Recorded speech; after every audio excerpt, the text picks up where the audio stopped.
For now, Hezbollah and Israel appear to have stepped back from the brink of a wider war. Still, the terror group has the ability to continue striking Israel from southern Lebanon. Hezbollah controls the area despite the presence of the Lebanese Army and UN troops. Some claim that aid from the United States to the Lebanese Army may actually be supporting Hezbollah. Chuck Holson explains from northern Israel.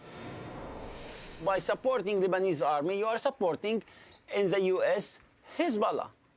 The United States provides approximately $300 million annually to the Lebanese Army, ostensibly to help keep the peace.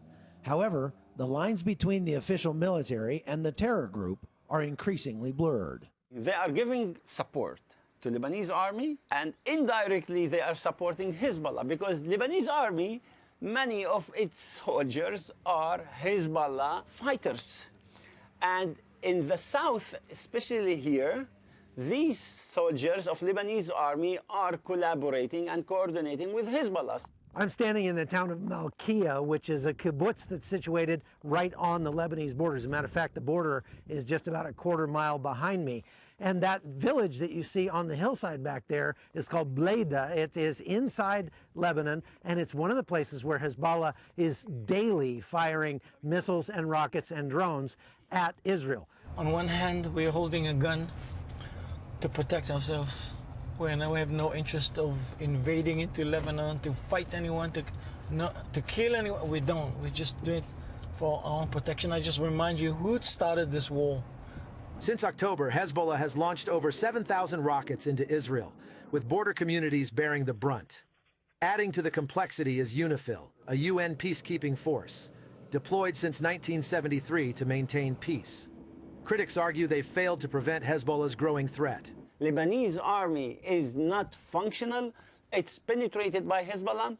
Its security and intelligence is penetrated by Hezbollah. And we in Israel cannot and shall not depend on any resolution that give a power to Lebanese Army that is penetrated by Hezbollah and to UNIFIL that is allowing under 1701 Hezbollah to grow up to this level of monster. UNIFIL's annual budget exceeds $800 million, with a significant portion coming from U.S. taxpayers. Despite this investment, Hezbollah's attacks continue. You're fighting against ghosts, and especially underground ghosts. So it takes time, but we're winning. We're winning over them. As Israel continues to defend against daily attacks, questions persist about the effectiveness of U.S. aid to Lebanon and UN peacekeeping efforts in the region. From the Lebanese border, I'm Chuck Holton for CBN News. Well, that UN peacekeeping force is entirely ineffective. This was supposed to be a weapons-free zone, and you see thousands, tens of thousands of rockets being stored there, underground tunnels everywhere, and it boggles the mind that the UN somehow thinks it's doing its job on the ground. But here's something that ought to disturb every single American. Our taxpayer dollars are going to support the Lebanese Army, and you just heard that that means you're supporting Hezbollah. Our taxpayer dollars went into Hamas and into supporting Gaza in the guise of humanitarian aid, but that aid, everyone on the ground knew Hamas was diverting it to build rockets and to build tunnels in order to attack Israel. The so-called UN Relief Works Agency, UNRWA, that has been overrun with Hamas. UNRWA employees actively participated in the October 7th attack against southern Israel. And it's been known for a long period of time that they're supporting Hamas. Under the Trump administration, the U.S. stopped all funding to UNRWA. In the very first week of the Biden administration, they restored that.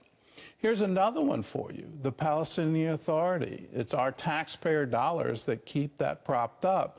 And we already know they have a set-aside martyr program where if you kill Israelis, if you're imprisoned or you commit some act of terror, you and your family are going to receive monthly wages all part of the Palestinian Authority budget.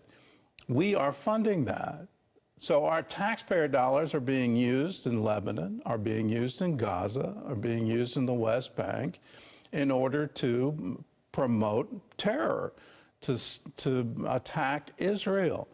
It's high time we stop this and say, no, you don't, we're not supporting your ideology.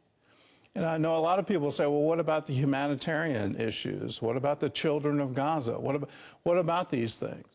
Well, until their leadership changes and they stop the ideology of hate against Israel, we have to hold them accountable. We can't fund that. And until there is some mechanism in place on the ground to make sure humanitarian aid is actually getting to the children, well, we need to stop until we can make sure it's going where we intend it.